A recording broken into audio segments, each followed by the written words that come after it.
We're going to kick off the session today. If I could also ask, we're not expecting any kind of fire alarms, so if you do hear one, obviously follow the fire exits. The first thing around some health and safety, don't hang around. And I guess the second thing to say, it's a real pleasure to have you with us and to support us. And it's a real pleasure if you are online, if you could tweet, social media, get the message out there around the SASCE project, because it's an important and a key part of work around safety and security around faith communities. So if you could do that, that'd be incredible. It'd be incredible also for people to be aware of the kind of work that is being done in relation to the safety of these communities in Europe. I want to just do, if I can, also start off by saying and kick off by saying that the SASCE project is quite unique. It's quite unique. In fact, it's very unique because for the first time, it's actually brought together different faith communities, particularly Christian, Buddhist, which pretty much have always been left out in relation to safety and security of communities.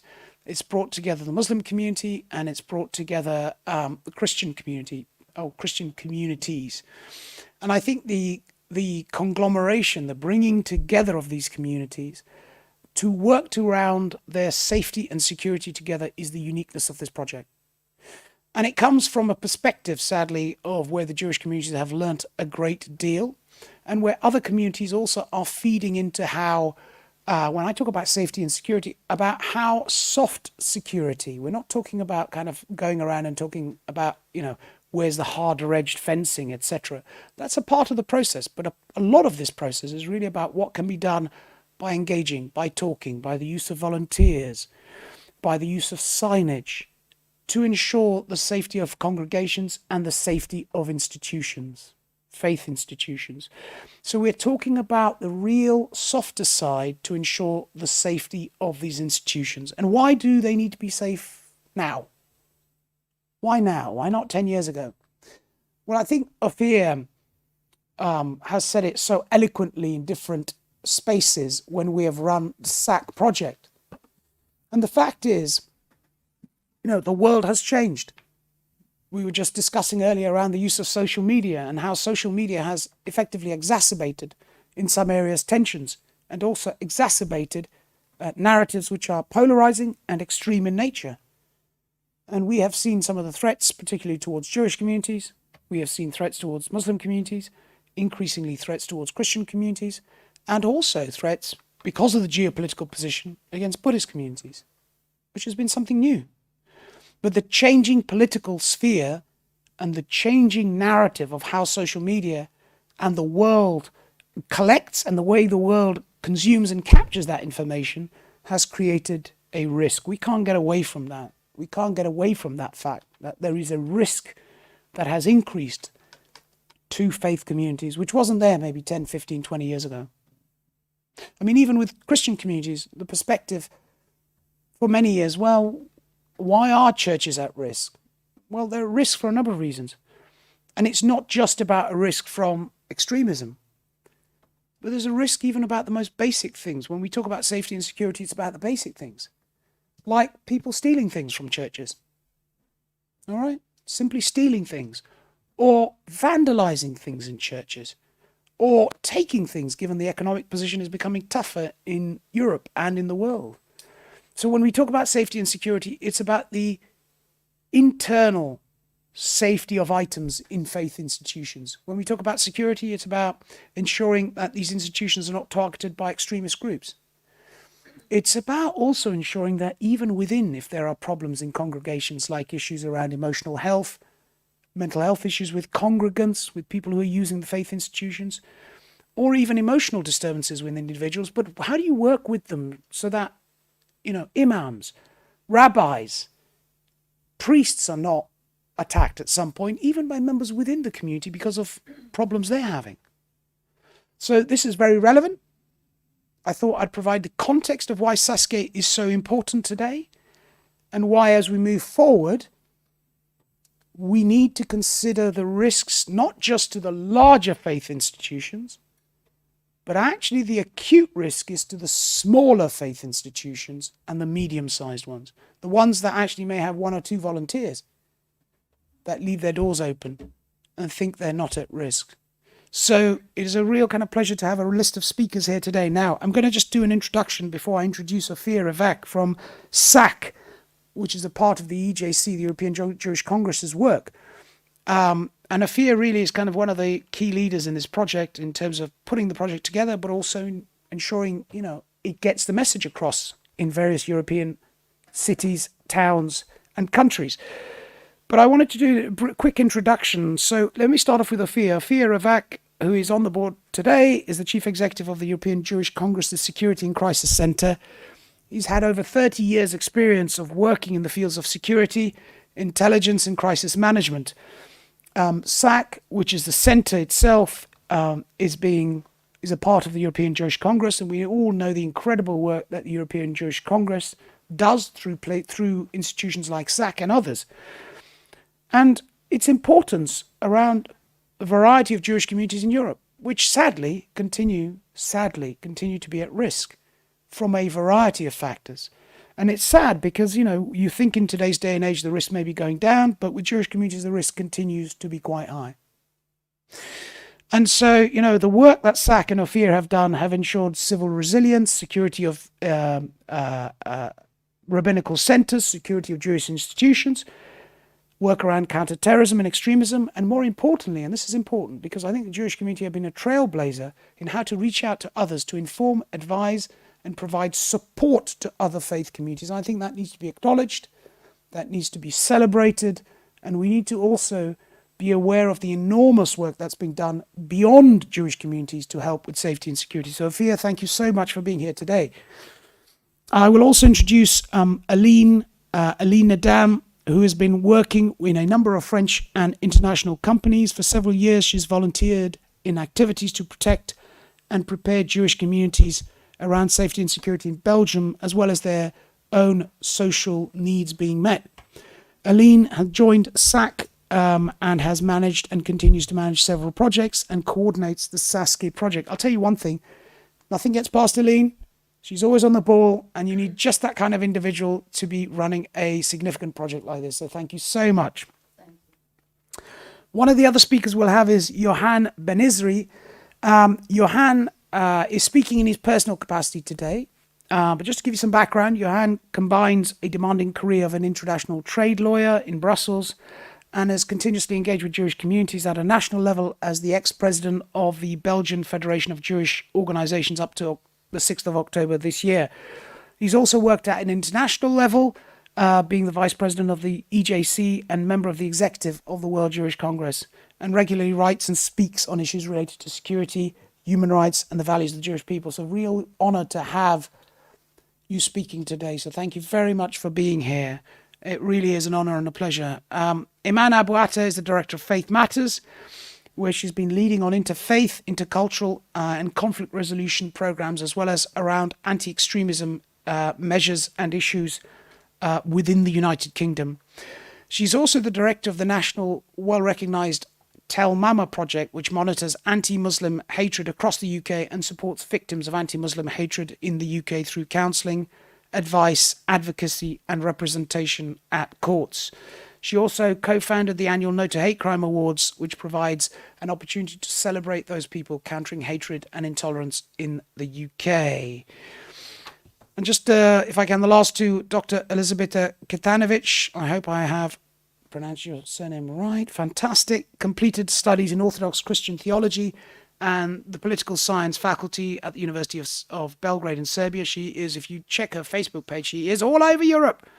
She is constantly working and engaging churches and ensuring that this project and the basis of this project is discussed and passed on to churches. As I said, when we talk about churches and the issues that they're having, many people just think, well, what's the issue? So as I said, there are a number of impacts on smaller, medium-sized churches across Europe. Elizabeta graduated from the Diplomatic Academy at the Ministry of Foreign Affairs of the Serbian government, works clearly as a human rights advocate at the Conference of European Churches, and previously worked at the Ministry of Religious Affairs within the Serbian government. So human rights is pretty much front and center of her work. A real pleasure to have you with us. And Ron Icahn is a practicing Buddhist for more than 30 years and the president of the European Buddhist Union, as well as the abbot of the Yunhua Buddhist Center in Berlin. And I'll tell you what, we were just there a few days ago. What an incredible place. If you ever get the chance, speak to Ron. It is a really spiritually enlightening place. So thank you, Ron, for setting up that conference and the educational work that was done with the community in relation to safety and security. Really appreciate that. Ron is a professional film director and works on documentaries. He didn't tell you. I just found out he also runs a small winery. So drinks are on him. But it's a real pleasure to have these speakers who are at the heart of trying to provide that sense of safety advice, security advice, advocacy, and last, if I just finish off by saying, sense of collegiate work between faith communities, something that is the core of European values, right? That's why we're here. These are the core of European values. If we talk about human rights, it's about how we engage, empathize, connect, value each other. That's the basis of this project.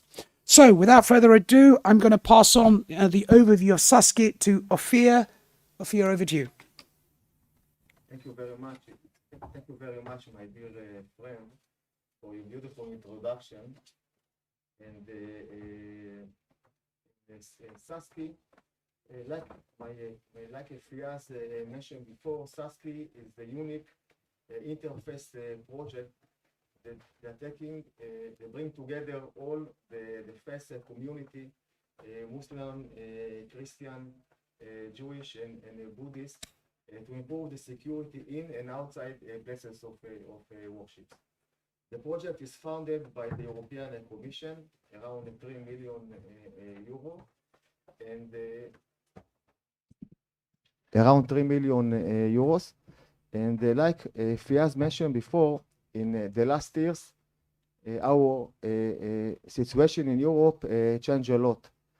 It's the first time that all of us are sitting in the same boat. All of us are facing the same threats. And since I can say that since 2015, nearly all the attacks happened against soft target. I mean public places and the place of worships.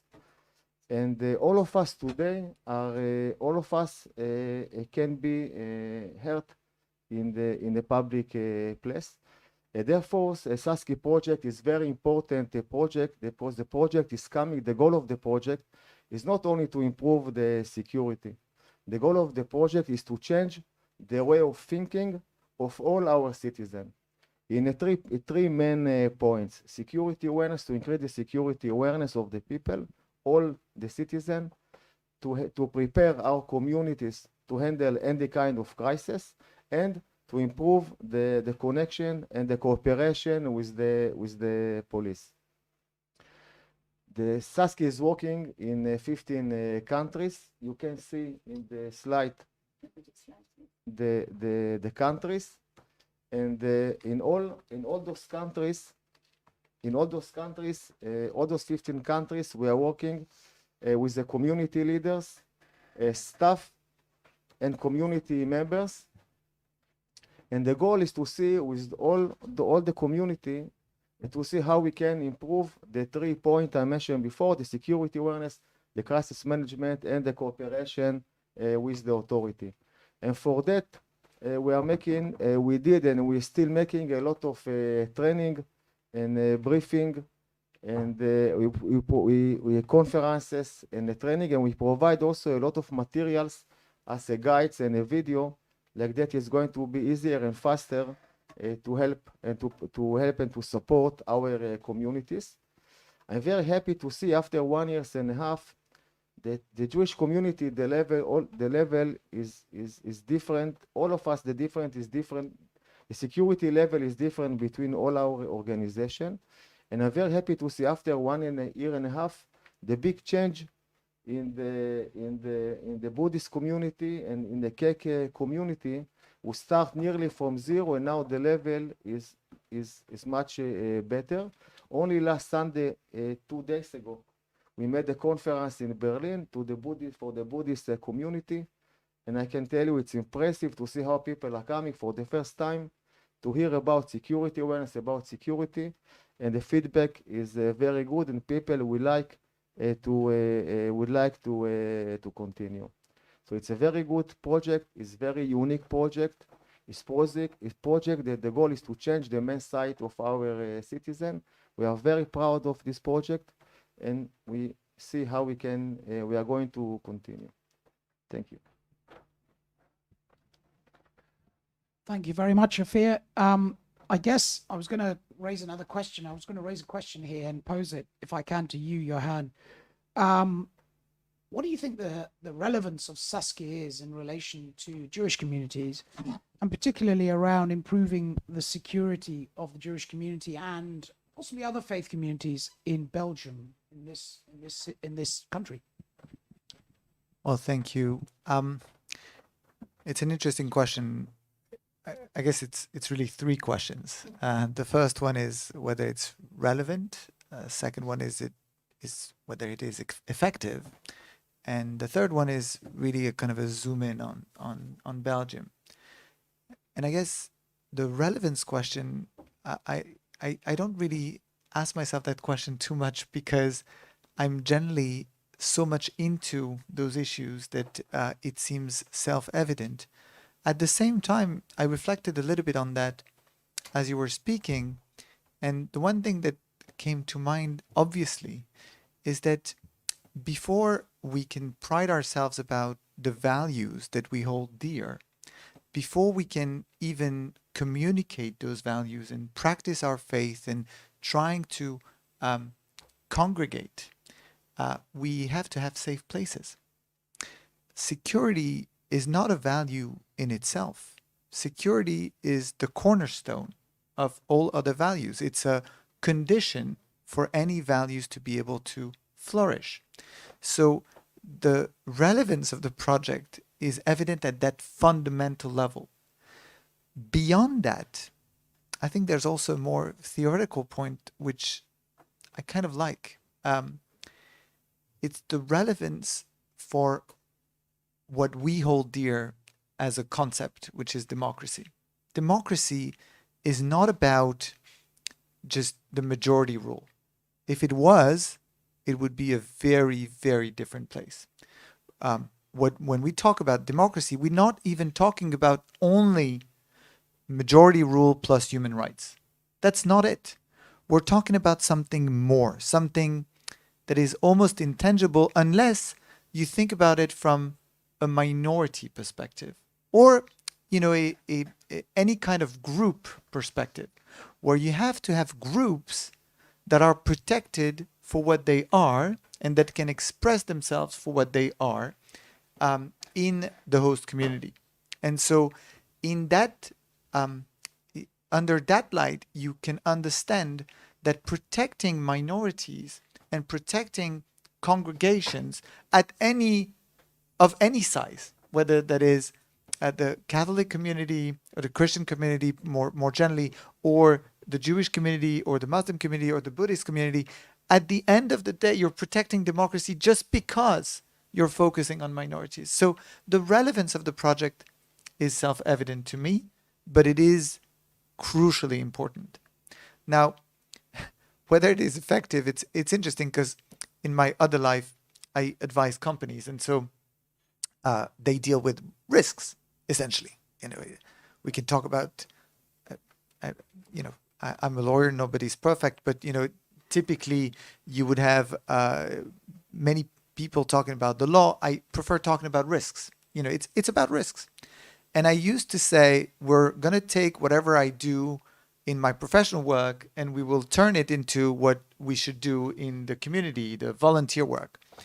And what we did in the workplace was, okay, we need to raise awareness about the risks. We need to do risk assessments, and we need to have risk mitigation measures. That's what we do in the business. And so when I read the work plan for SASCE, it was about that. And when you look at the content that they produced, it's amazing. So it's the best of the best, what we do at the most sophisticated level for boards of companies, that is turned to fruition for communities. But I will tell you more than this. Working more and more with Ophir and his team, I learned things from them that I can apply to businesses. So they're even more effective than the most sophisticated boards. So in terms of effectiveness, I think they're doing an amazing job. And in terms of the need in Belgium, again, it is painful, but it is what it is. Belgium has suffered terrorist attacks, some of them targeting specifically faith groups, and in particular the Jewish community. We have a fragmentation of congregations with very large congregations, but also very small, churches or synagogues. We have basically all sizes. So, Belgium was a good laboratory of where to apply the various lessons that SASCE can bring to the table. And I must say, from direct experience at the Jewish community level, the level of security awareness and the level of security generally, the risk assessment that was done, the risk mitigation measures that were put in place, and in particular, a pilot project for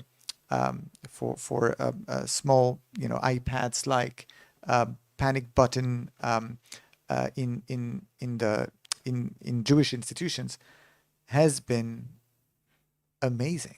I mean, it's an entirely different world. You feel more confident when you bring your children to school. You feel more confident when you go for service at the synagogue. You feel more confident when you drop your kids off at the youth movement. And this is life. Life is not about kind of the business or the security itself. Life is about doing all of the things in a safe environment. And so I'm grateful, essentially, of what SASCE has brought to the table. Fantastic. I shouldn't be asking you a supplementary, but I'm going to ask you one supplementary, and then you can make your response brief. What do you think are the most significant threats to Jewish communities here in this country?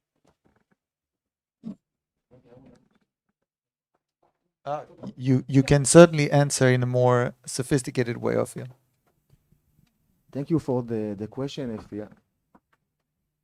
Thank you for the question, Fiaz. It's a very good question. And what we saw in the last year, I believe we are going to see in the coming years.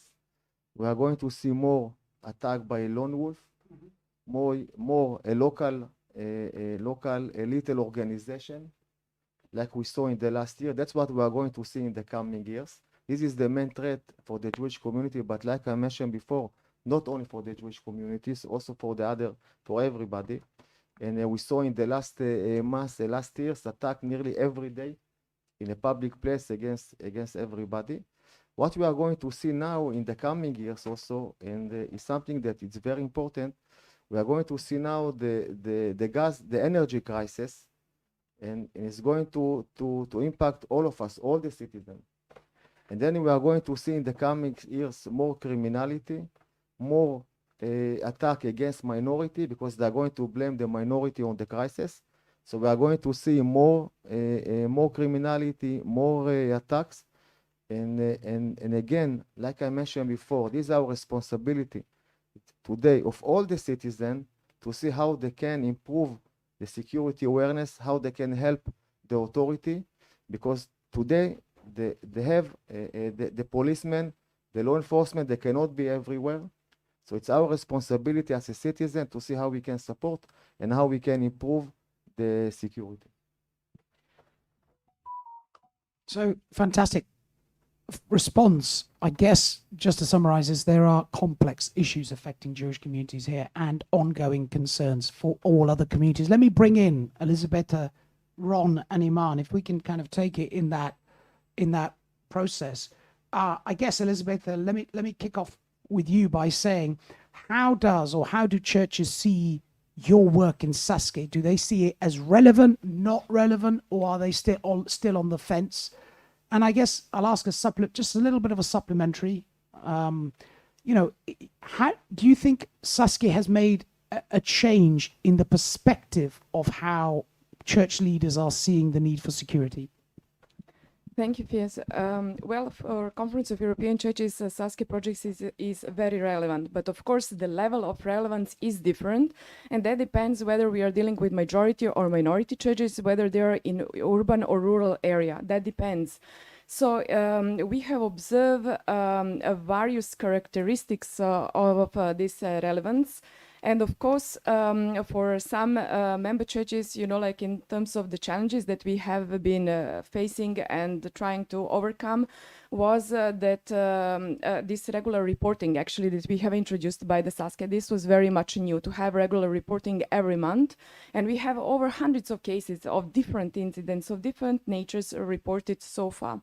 Also, we have established for the first time this ambassadors network according to the SASCE project. So these are coordinators who are reporting monthly incidents, destruction, hate crime, offline, online. You have been talking in your introduction about challenges within the communities as well, which are existing between a religious leader and community, but also there are these outside threats, risks, and challenges, which depends from country to country. So if we do, for example, comparison study, you know, like on the risks, threats, and challenges, and we have done this risk assessment, and what Joanna, you have been saying about mitigation, it is not easy for churches to, you know, like to have immediate response, because it takes time. It takes time to build a network. It takes time to have regular reporting, and we have done this for the first time. So there's still some work to do, and we hope that also after SASCE is finished, after 31st of March, that this reporting mechanism is going to continue, because actually what we have seen through the reports that on the monthly basis we submit to the European Commission, to CEPOL, to Interpol, to other organizations who are interested in receiving all this information about incidents that synagogues, mosques, churches, Buddhist temples are facing with, they have an interest to follow, because it is not self-evident that churches they have this challenges and incidents, because also theologically, if we see it, you know, we have learned to turn the cheek. If somebody hits you, so theologically you have to turn around, not to report. So of course this is different mechanism now that we are trying to say to the churches, well, you have to report, because if it's not reported, it's going to happen again. And the question is, who pays for this, let's say, violations of human rights? And in terms of, you know, what Joanna was speaking about minorities, it is absolutely important that majorities are having also these responsibilities within the country to help to minorities. And we are also trying to develop these majority-minority relations. Simply, we, as Conference of European Churches, we have 120 churches, and majority of the churches are of minority background.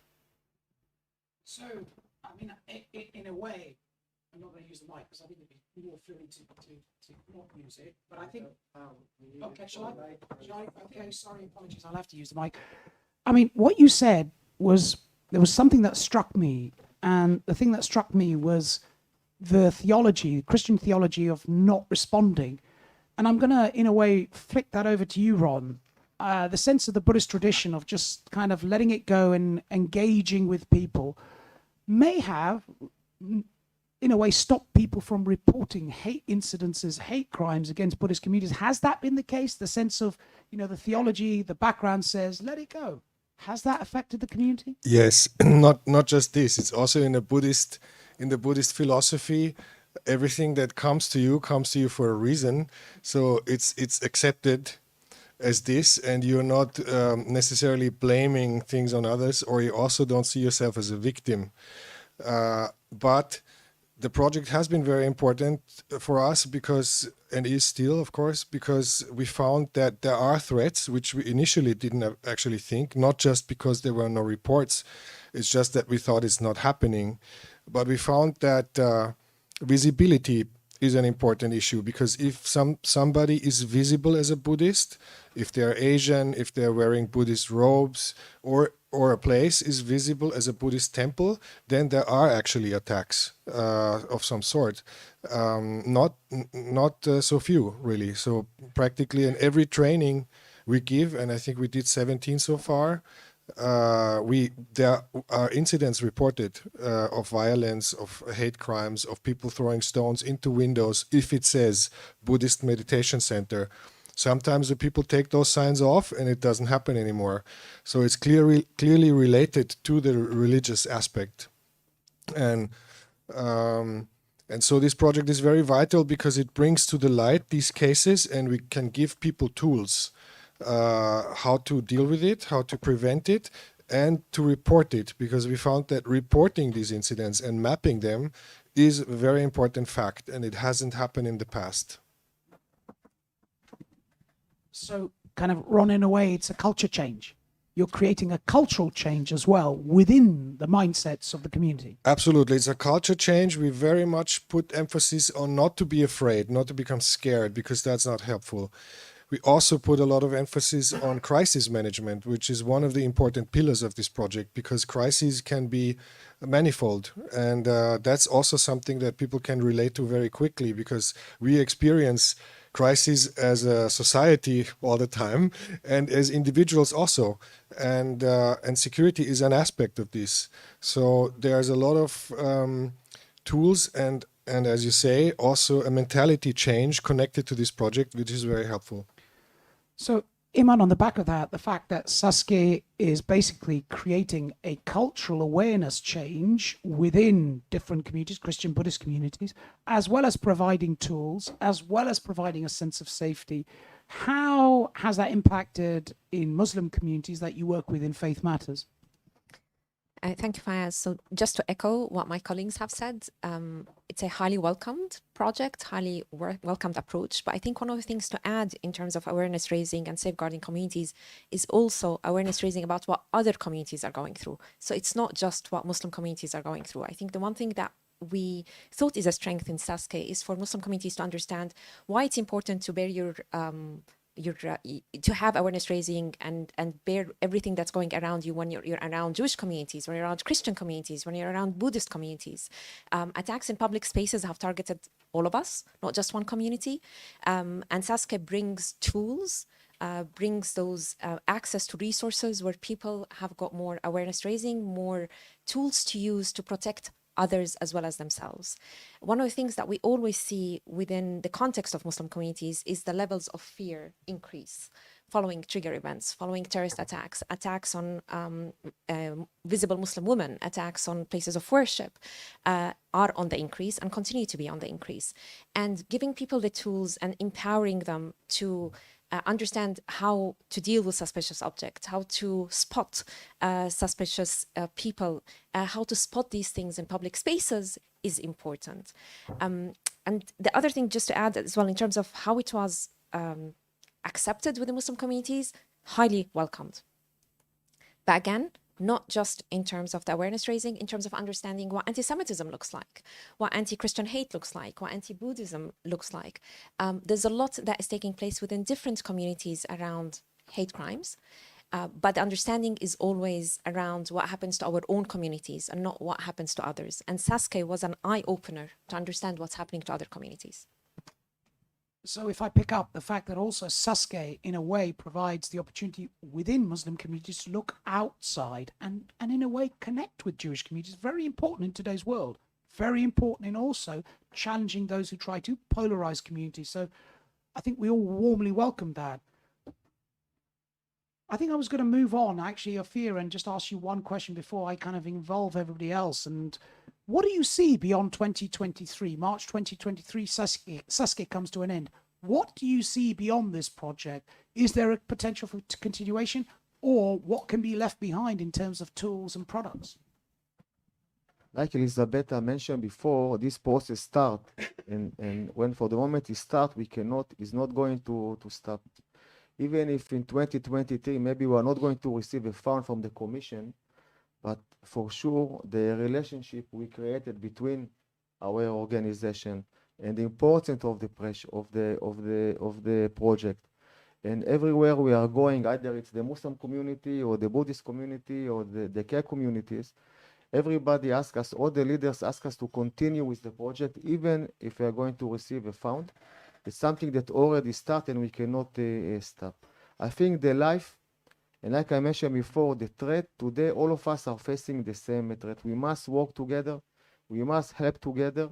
I think it's the interest of all the faith organization, and this is the only way to protect our communities, but by working together with other faith organizations, to share knowledge, to understand each other, to understand the challenge of each organization, and that's going for sure, it's going to mitigate the risk for all of us.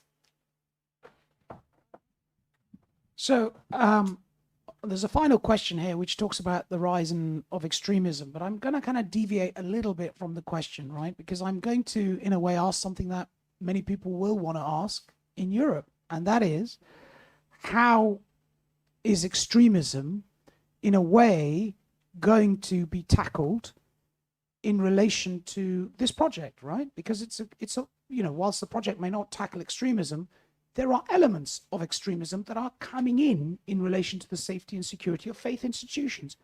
So I guess the question to you is, how do you see SASCE also challenging some faith institutions to think about extremism, because that's part of the process? How does it challenge faith leaders not just to think about, I'll open my church, that's my job, but actually to think about how does extremism potentially impact on them in the future? Smaller churches, you just think, well, just 10, 20 people will come in today, no problem.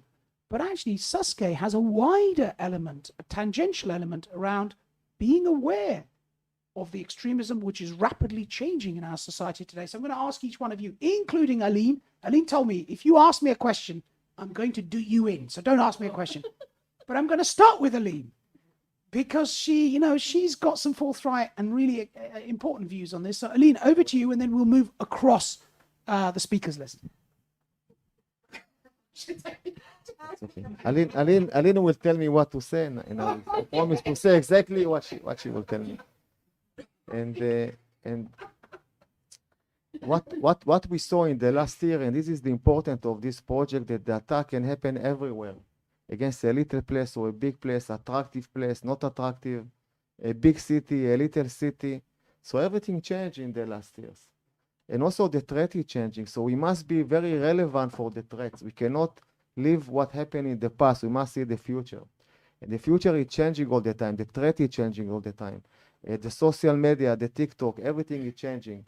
So we must always analyze the real threat and to give and to report, to respond to the real threat, not to something that is not relevant anymore. And that's what and I want to say it again and again and again. This is the importance of this project, is to change the mindset of all the citizens, and not only for the building, or not only for Jewish or Christian. Is to change the mindset of all the society, because all society must change in the way they are thinking, and the way they are taking the risk, or the way they are thinking about the security. Elizabeta? Yeah, from our side, we understand security, actually, what Ophir said, in a very broad perspective, because it is not only terrorist attacks. And what Ophir said, we have to monitor the characteristics of the threat which is coming in the future.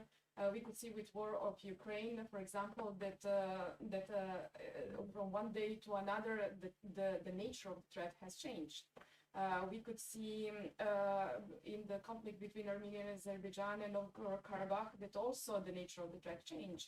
And we could see also destruction of the cultural and religious heritage, like being at stake, from various points of view. And also concerning that you have been mentioning also climate crisis and floods. Floods also can affect and synagogues and mosques and churches and Buddhist temples, just being destructed, like by this. So this is also, let's say, from security point of view, relevant for us. How do we deal with all these changes? And from CAC point of view, we could see also that churches who are outside of the European Union, they also were interested in reporting the incidents, like not only from these 15 countries that we could see here on the screen. These were the countries where the training was taking place, and crisis management teams were established and coordinators were established, but there is certainly needs from other places that we still need to tackle and which is coming on our way. So absolutely there is a need to continue, but in which way the future will determine. Fantastic. Johan, you had any thoughts on that? Maybe just one. Ron is clearly right. Fear can be paralyzing, so it doesn't serve any purpose. But I'm a Sephardic Jew, so it doesn't come to me naturally. But I learned from my Ashkenazi friend that worry is actually good. So they worry all the time. So so when we talk about this type of awareness about extremism and the changing nature of the threat, I think it's important to still focus on awareness, because whenever you have a new threat, the most important thing is to disseminate the information so that people are aware that they're not living in the same world, as Ophir just mentioned. And that, I think, is the most incredible challenge that we have to face, is that, yes, it's changing for geopolitical reasons, as you mentioned, but also at the micro level, it is changing all the time. The lone wolf type of characters that would tend to engage in lone wolf attacks are different all the time. We used to say, if you're not, between 18 and 25, we're fine. But it's not true anymore. So we need to be aware of all of this, and I think that's one of the challenges that we face. Fantastic. Yeah. Iman? I think just echoing what my colleagues have said, and let's not forget that security and crisis management go hand in hand. And thinking out of the box is very important nowadays. We've got social media, we've got the socioeconomic and political climates that are changing across the world, we've got the local threats, we've got the internal threats, and we've got the external threats. And when we talk about faith communities, sometimes all we look at is othering, is the other. We don't look as well at what the threats are within each our own faith communities, and how we can tackle this, and how we can work across the different faith communities to actually look forward and plan forward to these threats that we have and the extremism that is on the rise. And one thing I think that SASCE, within the delivery of the project that we've been doing, and one of the things that we've seen as a positive outcome and a result, is the unity element, where communities are saying, well, let's learn from the Jewish communities. Let's think out of the box. It's not about just having security and having large fences. It's really, how do we proactively work with others and learn from others? How do we spot extremism signs? How do we manage this within our own communities? But also, how do we reach out to other communities and stand in solidarity with them? Unity is a strength. And solidarity and standing in solidarity with other communities and learning from them is something that we're keen to push forward within the context of Muslim communities and across SASCE, across the different faith communities. I mean, Ron, before I come to you, Iman, it brings to mind, when you say that, it brings to mind a case of an internal threat within British Muslim communities that led to the killing of an imam in a mosque in, I think, the Midlands. I may be mistaken of where it was, where actually a member of the community themselves thought that he was not a good Muslim, and decided to kill an imam. So in a way, what you're saying is the internal risks can be mitigated by learning from external communities. And I just wanted to stress that, because actually SASCE has so many different strands, so many beneficial strands. It's the internal community, it's working externally, it's challenging obstacles, perceptions, and also saying if there are theological elements behind which say, turn the other cheek, it's saying you can hang on to that, but don't put yourself and others at risk. So it's kind of holding both positions. So I just wanted to stress that, because actually there is a complexity and a finesse around SASCE that needs to be stressed. Ron, over to you. And by the way, I want a bottle of wine at the end of the Thank you. Yeah, you will get it. Don't worry. As a Buddhist, we are trained to look at the roots of a problem and not only at the symptoms. And so I think one of the ways we have to look at it as we continue this is to see why do these problems occur? Where does the radicalization come from? Why the lone wolves appear? And one of the important aspects of it is education. because in schools we learn a lot of things, but we don't learn normally how to become a wholesome, peaceful, harmonious human being, interacting with others with kindness. Is not something we learn, and so it's missing. That's one of the things. No, we learn a lot of other things, but not this. And one of the very, very vital aspects of this SASCE project is the interfaith aspect, and not only because of the practical aspects that were mentioned, also because religions themselves act as competitors. And a lot of conflicts appear within communities or between communities because of religion, actually. And the fact that we stand together sends a very strong signal that otherwise is not there. People need to understand that we are not competitors. We have to understand it ourselves, and people need to understand it. So in an interfaith context, to create peace education, to take away or mitigate all of these radical aspects and find solutions for the roots of the problem, that would be a very, very important task for the future to come, I think. Ron, something you said is just fantastic. We are not competitors. In fact, we are facilitators, as you said, to work together for joint security. Thank you very much. I'll end on that, but on ending, I want to open it up to you for any statements, questions, thoughts you had around SASCE and some of the thoughts that have been mentioned and comments made here on the podium.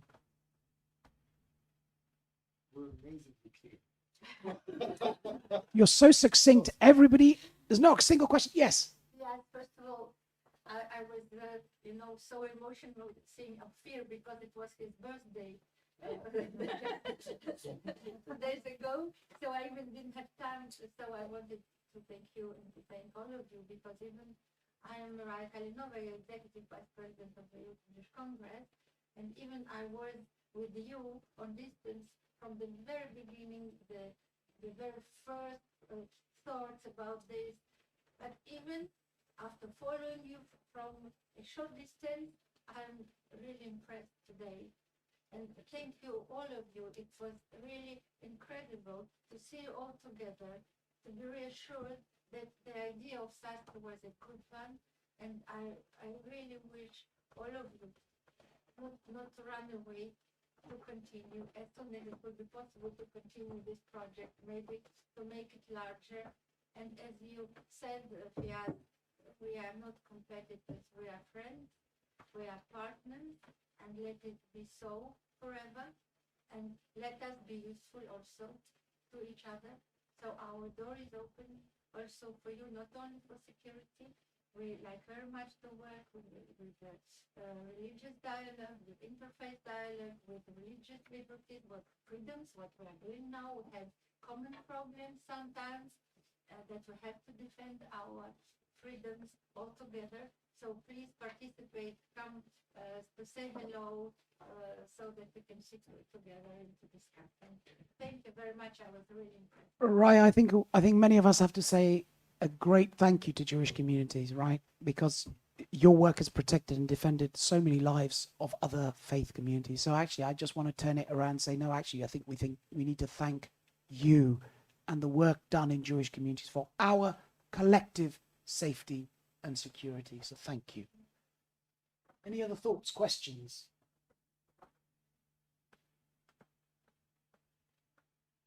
So I'm going to raise one question to you as the audience, then I'm going to raise one question. Given what you've heard today, what do you think are any relevant issues in your local communities around safety and security? What are the local issues that you've come across that may be relevant to your local mosque, synagogue, Buddhist temple, but something you've come across that may resonate in what has been said, or actually may be distinctly different? What have you come across? And, I'm just going to also raise a question. Is, non-faith communities may be looking at the work done with faith communities and say, well, what about us? So is that a question? Do we reach out to them and say, hold on, you're part of this collective. You're part of us. If we, as Raya said, if we are joint brothers and sisters in our common desire to defend each other's right and identities, then we have a collective desire to reach out to others who may not even see this as, oh, that's just for faith communities, but actually it's not. So what can we do about that? Yes. Thank you, Fiat. That's a very good question. I would like just to point out a singularity, I guess, from the Jewish community's perspective, what we are facing with Jewish schools. Yeah. I think, unfortunately, that's something that we, got used to. But I think it's extremely sad that we have to get used to that. And when I bring my kids, they're still small. I know my daughter, she was 5 at the time, and she asked me, "Mom, why do we have soldiers in front of our school?"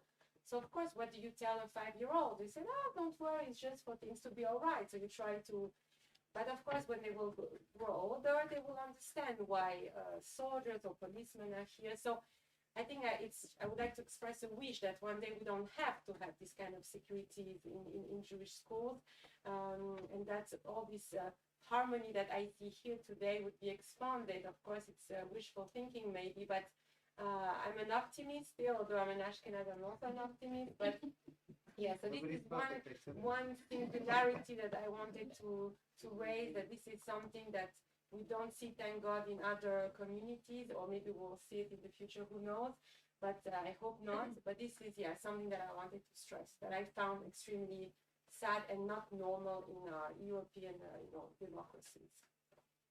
I mean, it's deeply painful to know that our fellow European citizens are having their children go through that process. It's deeply painful, and in a way, there's a lot of work to be done. Right? What you're saying is there's a lot of work to be done, but actually, the fundamental principles, at least in a project like SASCE, are in place. So the fundamental principles are here. We hope that the European Union continues with the project.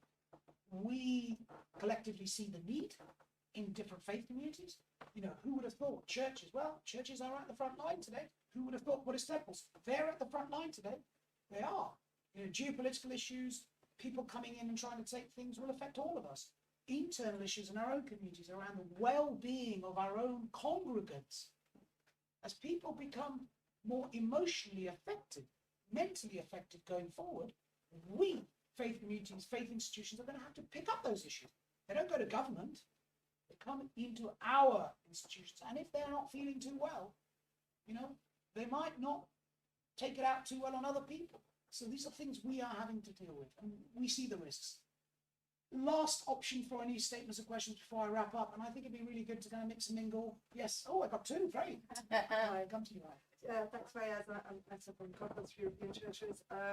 What I think is particularly interesting about the SASCE project is that is this sense of bringing together volunteers and citizens together to protect each other, because what SASCE is teaching is that it is possible to protect each other in communities, in faith institutions, without raising suspicion, looking at each other as if we're all enemies. We're actually teaching each other what to look out for, and if everyone does it together, then in fact we protect each other. But if we're not teaching each other exactly how to do it, then we're raising suspicion, actually hatred. So SASCE is actually very nuanced. It's what it's teaching between our faith communities, what to do to protect each other.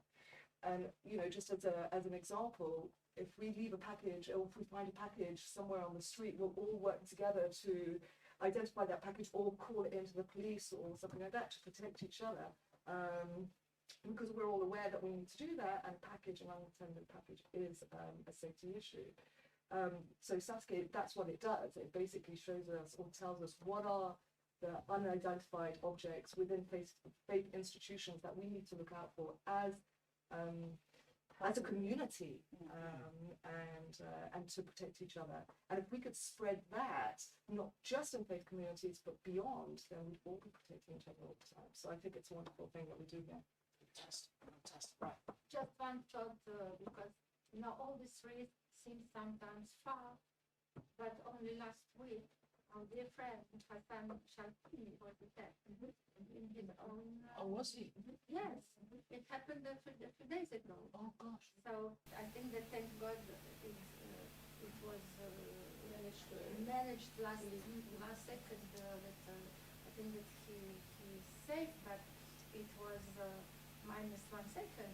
So you see that I want just to express our solidarity and to say that no such thing happened, we have to act and to show that really authorities maybe have to do more. Because in that, I know that he has security, and I know that even from our side, wherever Hassan is traveling, everybody tries to protect him. Yes, okay, it's like this. When he comes to Israel, he is treated like the head of state, but that it could happen in his own mosque. Do you all know that Hassan Shalbimi, what he does, he's an activist around interfaith work. He talks a lot about tackling anti-Semitism within Muslim communities as well as externally, and talks about peace building. And I didn't know, but it seems like he's somebody tried to take his life or attack him. And so there's a prime example of the kind of issues where if you just put your head above the parapet on social media and say, I love Jews, you could be a target, right? I mean, it's ridiculous. And in a way, I'm not trying to big up this project, but I ask you one question. How many of these projects are running in Europe? And I'll tell you just one, this one, of bringing us all together. So it's a unique start.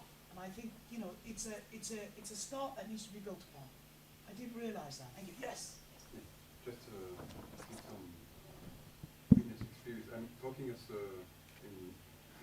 I'm president of the Belgian Buddhist Union, and I organized, it was in December, I think the first of the seminars which have been done in all the countries, and I had really difficulty to get the responsibles of we have 30 member organizations in Belgium of different schools of Buddhism. I really had to be behind them, phone and try to explain that it's important because all of them thought we are not a target. And so they came, because, and then it was Ron and also what is the other. And they were very happy afterwards. But they really, it was a whole day, the seminar, and there were lots of exchanges. So I just wanted to say this as a witness. It was really raising awareness, and people were really very happy. I think that also the interfaith aspect is really very important of this paper. Fantastic. And last comment, because you had your hand up. Yeah, I think, one, Raya, thank you so much for your message of solidarity, but also to many in the Jewish communities that came out actually to give those messages of solidarity to Hassan. And this is exactly the point that we were making earlier. It's the threat within our own communities, not just looking at the threat outside and external threats to our communities, but within our communities. And how do we work together on safeguarding our own communities, our fellow faith communities, but also our own selves from our own selves. Which is a growing threat in the current climate, especially when projects like SASCE bring together Jewish communities, Christian communities, Muslim communities, Buddhist communities, as well as other communities of non-faith together. And how do we look beyond 2023 when even there's no funding? Those messages of solidarity need to continue, that partnership work needs to continue, those learning and sharing experiences need to continue. How we do it, it's something that we will have to reflect on, but it's about keeping that work going and standing in solidarity with others. And as Lauren said, when we stand together, we're much more powerful. We're sending that message across more strongly. But also, if an attack on one of us happens, it's not an attack on only one of us. It's an attack on every single one of us. And we need to stand firmly against those attacks and stand firmly against the intolerance and extremism that is growing in our societies. Fantastic. On that note, can I ask each one of you, if you speak to somebody, maybe make them aware of SASCE. If you tweet about SASCE if you can. If you're going to write a blog about this project, because the more they know about it, the chance of saving lives, let's just cut to the chase, is there. The real risk is to the small and medium faith institutions, right? And they might read a blog, and they might become aware of the excellent resources on the website. So this is about saving lives, but it's also about saving each other. And I just say, talk about it, shout about it, put links out there, make people aware. Thank you so much. Loads of food, loads of drinks.